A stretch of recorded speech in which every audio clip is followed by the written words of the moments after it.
This is 5 on your side at 5. Focused on you. Right now, police are searching for an inmate who escaped custody at Mercy Hospital South. Tommy Wayne Boyd has been serving time behind bars for a child sex crime. Thanks so much for joining us. I'm Kelly Jackson. And I'm Mike Busch. Boyd walked out of the hospital around 4 this morning, and police have been searching the area ever since. We have team coverage of the story. Our Christine Byers looks into his criminal background. Holden Kerwicki hears from people who live near the hospital. But first, let's start with Robert Townsend, live at Mercy South with the latest. Robert.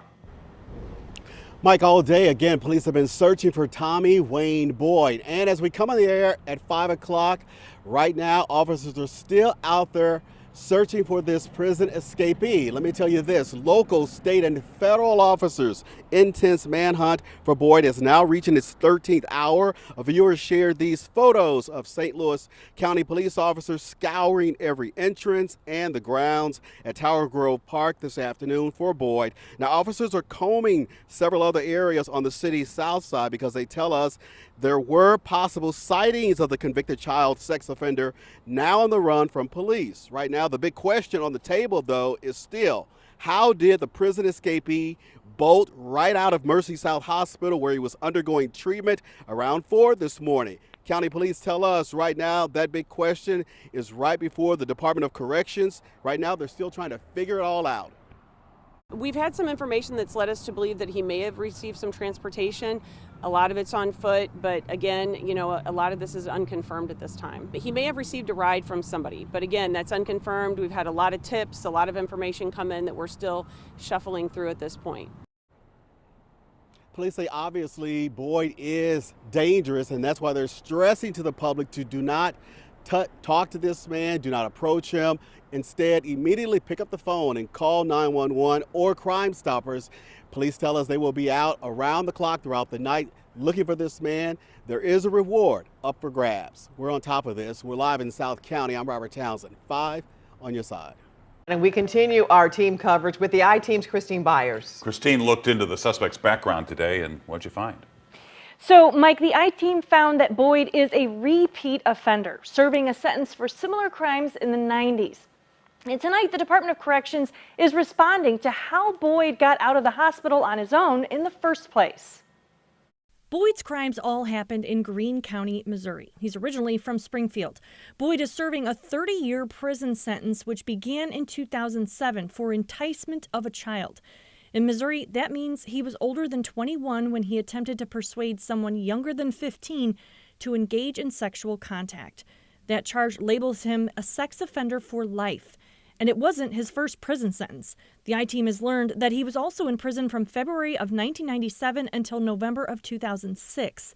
That conviction was statutory sodomy. The victim at the time was an 11-year-old boy, which means just months after he got out, he was charged again. The Department of Corrections won't tell us why he was taken to the hospital early this morning, but confirms an investigation is underway as to how he got out. Now, we're also looking through corrections policy on hospital visits for inmates. More on those developments tonight at 6. And Boyd's escape had many in South St. Louis County on edge throughout the day. 5 on your side's Holden Kerwicki is live in South County with more on what people are doing to protect themselves as this manhunt continues. Well, Kelly and Mike, it's really been a strange vibe here in the community for most of the day. Lindbergh and Melville schools actually went on lockdown all day long and then canceled all after-school activities for kids junior high and younger. But many of the people who live here told me they actually didn't know that an inmate had escaped from just across the street until I actually asked them about it. Now, though there has been a large police presence at Mercy South throughout the day, many of the people that I spoke with told me they hadn't seen any patrol cars in their neighborhood, which does sit directly across the street.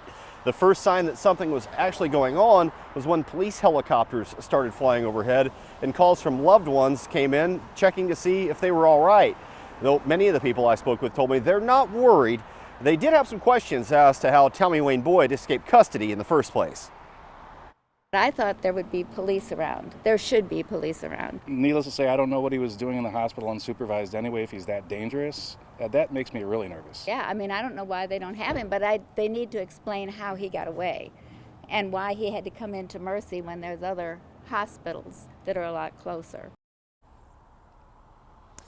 Again, at this time, Boyd is still on the loose and authorities are still looking for him. He is considered to be dangerous at this time. If you see him or see something out of the ordinary, you're being encouraged to call Crime Stoppers or St. Louis County Police.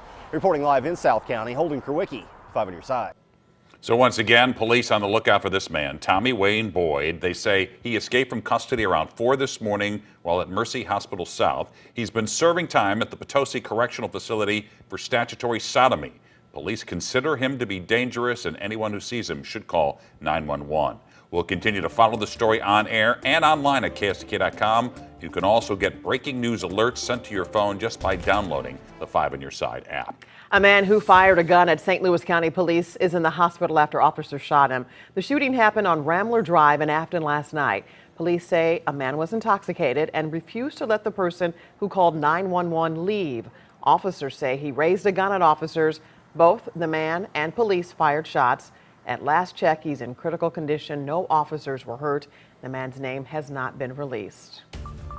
Right now, GM workers in Wentzville are still standing on the picket lines for the 7th day in a row. And the United Auto Workers Union continues negotiations with 3 major automakers, GM, Ford, and Stellantis. Local UAW members are expecting the strike to broaden tomorrow. 5 on your side's Tracy Hinson is live tonight at their union hall in Wentzville. Tracy.